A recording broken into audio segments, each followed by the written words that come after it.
Renata Bueno, uma pauta importantíssima. Ela que é ex-parlamentar italiana e advogada. Por quê? Porque a Itália aprovou as restrições à concessão de cidadania. Agora apenas filhos e netos de italianos natos, né, como se diz na legislação, têm direito. A Câmara dos Deputados italiana aprovou nessa terça-feira por 137 votos essa nova legislação e agora cabe à primeira-ministra Giorgia Meloni sancionar. Renata, bom dia, seja bem-vinda ao Café com a Gazeta do Povo. Bom dia a todos vocês. Obrigada sempre pelo convite de poder participar desse bate-papo. Legal. Renata, queria que você começasse esclarecendo para a gente, então, quais foram as mudanças de fato, né? Quando elas começam a entrar em vigor? Pois é, eu estou inclusive em Roma, acompanhei de perto ontem a votação na Câmara, foi uma votação relâmpago, onde o governo veio com força, né? Infelizmente, nessa decisão drástica que cria aí um muro entre aqueles que se tornaram cidadãos e aqueles que já não podem mais, inclusive destruindo famílias, né? Dividindo famílias que irmãos têm e irmãos não têm. Então, uma decisão muito ruim do governo italiano. O decreto que foi já baixado em 28 de março, então ele já tem validade desde essa data, então dando aí direito à cidadania automática, que é esse tipo de cidadania que todos tínhamos direito até agora, que é a cidadania direta somente para filhos e netos de pessoas nascidas na Itália. Isso é um ponto bem importante, porque antes não existia limite nessa geração e agora, então, só filhos e netos. E isso corta grande parte, aí, pelo menos 80% do direito de nós que somos os ítalo-brasileiros. Porque no Brasil nós falamos de uma imigração já de mais de 100 anos e já estamos mais ou menos na terceira, quarta geração. Então quem é terceira, quarta geração a partir de agora terá que vir residir na Itália por pelo menos 2 anos com um visto especial para que possa então ser reconhecido, reconquistar, digamos assim, a sua cidadania italiana.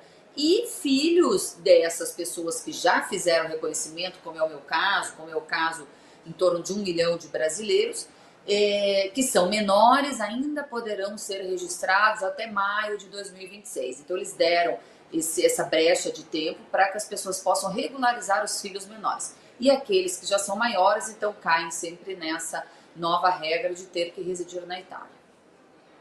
A justificativa dos parlamentares que votaram favoráveis à medida e de membros do governo federal italiano que defendem a medida é de que, num curto espaço de tempo, o número, vamos colocar assim, de um não cidadão italiano na Itália ultrapassaria o número de cidadão italiano, né? É essa mesma justificativa? Tem mais alguma coisa por trás dessa medida? Como você vê isso, Renata? Existem vários motivos, né, que eles dizem. Por exemplo, a própria pressão da União Europeia. O ministro Tajani, que propôs essa reforma, ele foi presidente do Parlamento Europeu, então ele é um burocrata europeu e ele já vinha cedendo bastante a várias pressões da União Europeia. E a Itália era o país que mais era aberto a esse tipo de cidadania e dava, então, possibilidade a muitos cidadãos de se transformarem não só italianos, mas europeus, porque quem tem o passaporte italiano se torna um cidadão europeu com todos os direitos iguais às pessoas que nascem dentro da União Europeia. Então esse foi um ponto importante. O outro ponto, sim, esse cálculo progressivo, onde eles calcularam que em poucos anos a população dos italianos fora do território italiano alcançaria em torno de 84 milhões, justamente nessa progressão que hoje já são quase 8 milhões de italianos registrados. E lembrando que só o Brasil tem mais de 30 milhões de pessoas que teriam o direito a esse tipo de cidadania e o sanguinis, que é o direito de sangue, se não tivesse esse limite de geração.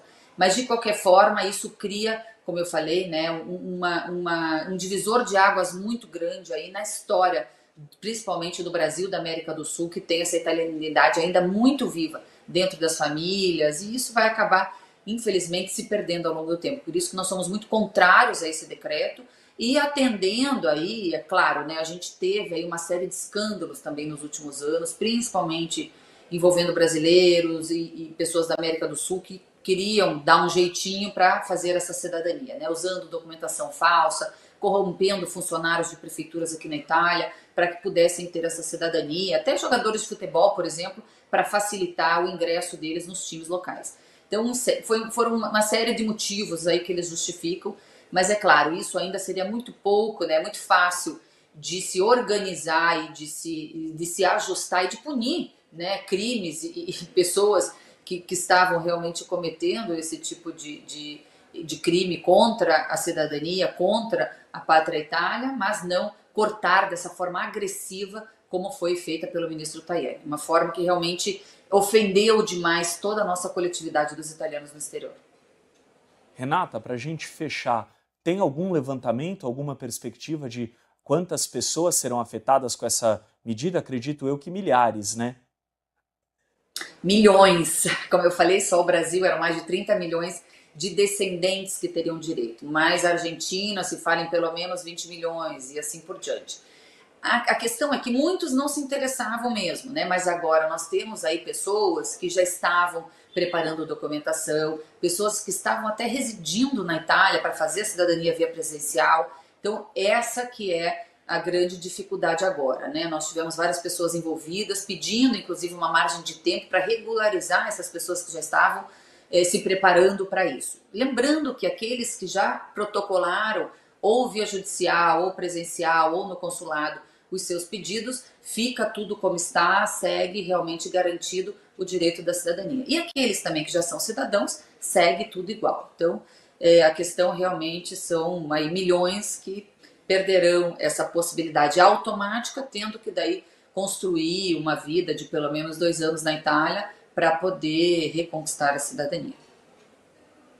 Renata Bueno, advogada e ex-parlamentar italiana, agradeço a sua participação e seja sempre muito bem-vinda ao Café com a Gazeta do Povo.